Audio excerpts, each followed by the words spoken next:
حضرت عمیر بن سعد رضی اللہ تعالیٰ عنہ ننھا بچہ ہے، چھوٹا سا بچہ، مشکل سے 3 سال ان کی عمر ہوگی۔ ان کے چچا جلاس بن سوید یہ اس ننھے عمیر بن سعد کو حضور اکرم صلی اللہ علیہ وآلہ وسلم کی بارگاہ میں لے جاتا اور حضور اکرم صلی اللہ علیہ وسلم کا خطاب، وہ ننھا عمیر بن سعد حضور کا خطاب سنتا۔ اس 3-4 سال کی عمر کے بچے میں حضور اکرم صلی اللہ علیہ وسلم کا پیار پیدا ہو گیا، حضور کی محبت پیدا ہو گئی، حضور کا عشق پیدا ہو گیا۔ ایک دن وہ چچا جلاس بن سوید وہ خود حضور اکرم صلی اللہ علیہ وسلم کا خطاب سننے کے لیے نہیں گیا، بچہ چلا گیا۔ بچے نے قیامت کا منظر سنا۔ حضور اکرم صلی اللہ علیہ وآلہ وسلم نے اپنے فصیح کلام میں، فصیح زبان میں قیامت کا منظر بیان کیا۔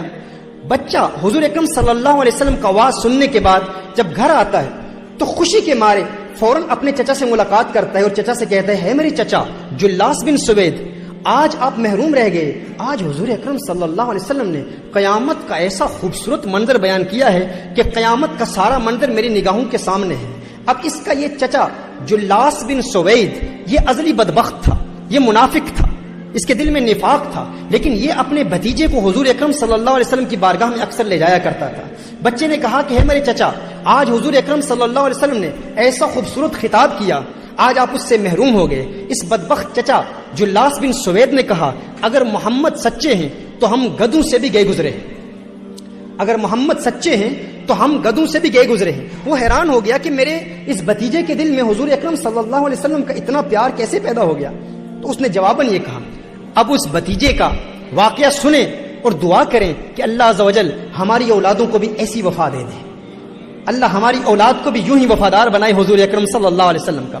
وہ بچہ کہتا ہے میرے چچا، مجھے نہیں پتا تھا کہ تو منافق ہے، مجھے نہیں پتا تھا کہ تو حضور کا غدار ہے، مجھے نہیں پتا تھا کہ تو حضور کا دشمن ہے، تو میری انگلی پکڑ کر مجھے حضور کی بارگاہ میں لے جایا کرتا تھا، لیکن میرے علم میں نہیں تھا۔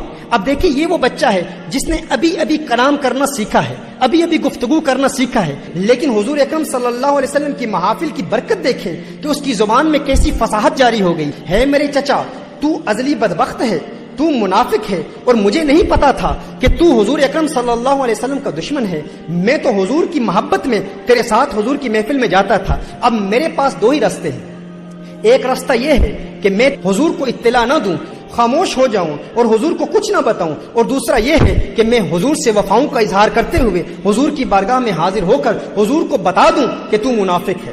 اب جلاس بن سوید نے کہا تو جو چاہتا ہے کر لے، جسے چاہتا ہے بتا لے، تو ایک چھوٹا سا بچہ ہے، تیری بات کون سنے گا، تیری بات کو کون تسلیم کرے گا، کون تیری بات کو مانے گا، تو ایک ادنا سا بچہ ہے، ابھی تو نے بات کرنا سیکھا ہے، ابھی تو نے کلام کرنا سیکھا ہے، جا جسے چاہتا ہے بتا۔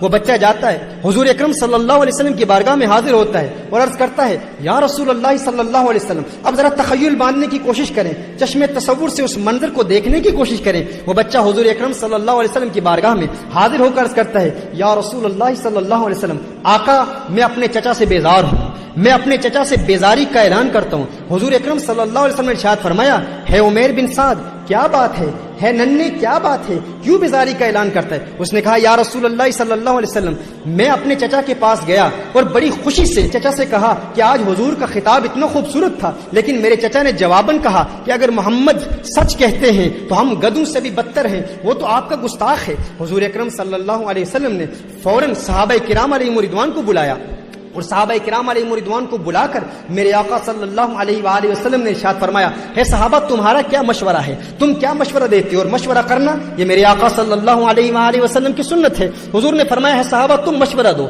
تم بتاؤ۔ یہ چھوٹا سا بچہ جلاس بن سوید کے متعلق کہتا ہے کہ جلاس بن سوید جو اس کا چچا ہے وہ منافق ہے۔ صحابہ عرض کرتے ہیں یا رسول اللہ صلی اللہ علیہ وسلم، آقا یہ چھوٹا سا بچہ ہے، اسے کسی بات کا علم نہیں۔ جلاس بن سوید ایک رجل کبیر ہے، ایک شیخ کبیر ہے، ایک بزرگ شخصیت ہے، ایک عرصے سے مسجد نبوی میں نمازیں ادا کرتا ہے، وہ تو ایک بزرگ شخصیت ہے۔ یا رسول اللہ صلی اللہ علیہ وسلم وہ تو منافق نہیں ہو سکتا، یہ چھوٹا سا بچہ جو ابھی جس نے کلام کرنا شروع کیا ہے اس کی بات پر ہم اعتماد کیوں کر لیں؟ اب حضور اکرم صلی اللہ علیہ وسلم کو یقیناً اللہ نے علم غیب تو عطا فرمایا، لیکن حضور اکرم صلی اللہ علیہ وسلم امت کی تربیت کے لیے اور مشورے کی سنت کو جاری کرنے کے لیے حضور اکرم صلی اللہ علیہ وسلم نے صحابہ کرام علیہم رضوان کے مشورے کو قبول کر لیا اور حضور اکرم صلی اللہ علیہ وسلم خاموش ہو گئے کہ ہم اس کی گواہی کو ابھی قبول نہیں کرتے. لیکن اس کی حکمت کیا تھی؟ جب اس ننھے سے عمیر بن سعد نے دیکھا کہ حضور اکرم صلی اللہ علیہ وسلم اور صحابہ کرام علیہم رضوان نے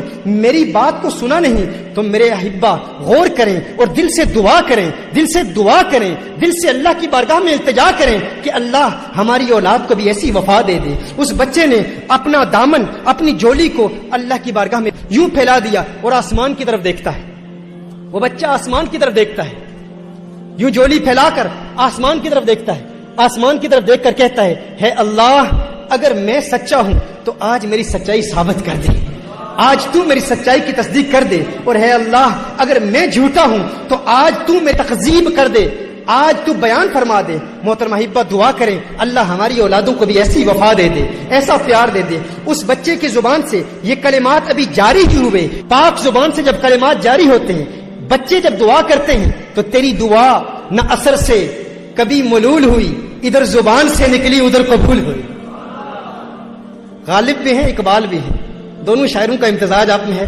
شعر سمجھ لیا نا آپ نے؟ تیری دعا نہ اثر سے کبھی ملول ہوئی، ادھر زبان سے نکلی ادھر قبول ہوئی. بچے نے دعا کی، اسی وقت آسمان سے جبریل امین نازل ہوتے ہیں، جبریل امین نازل ہوتے ہیں. اور قرآن کریم میں سورہ توبہ کی یہ آیت نازل ہوتی ہے. جب بچے نے کہا یا رسول اللہ صلی اللہ علیہ وسلم میرا چچا منافق ہے، میرا چچا منافق ہے، ادھر جلاس بن سوید نے بھی قسمیں کھانا شروع کر دیا. یہ بچہ کچھ نہیں جانتا، یہ میرا بھتیجا جھوٹ بول رہا ہے، میں نے حضور کے متعلق ایسا کچھ نہیں کہا، میں نے کوئی گستاخی نہیں کی. تو جبریل آئے اور سورہ توبہ کی یہ آیت نازل ہوئی. اللہ نے ارشاد فرمایا یحلفون باللہ ما قالوا ولقد قالوا کلمۃ الکفر. یہ جو جلاس بن سوید قسمیں کھا کھا کے کہتا ہے کہ میں نے حضور کی توہین نہیں کی، ہاں اس نے توہین کی ہے اور یہ ایمان لانے کے بعد کافر ہو چکا ہے. حضور اکرم صلی اللہ علیہ وآلہ وسلم پر جب یہ وحی نازل ہوئی تو میرے آقا صلی اللہ علیہ وسلم نے فوراً اس ننھے عمیر کو اپنے قریب بلایا. میرے آقا صلی اللہ علیہ وسلم نے اس سے لاڈ کیا، پیار کیا. اور میرے آقا ارشاد فرماتے ہیں تو کیسا خوش بخت ہے، تو کیسا خوش قسمت ہے، تو یہاں پر گواہیاں دے رہا ہے اور تیری گواہیوں کی تصدیق کے لیے جبریل امین ساتوں آسمانوں سے نازل ہو کر دنیا میں آتے ہیں اور اللہ کی وحی نازل ہوتی ہے.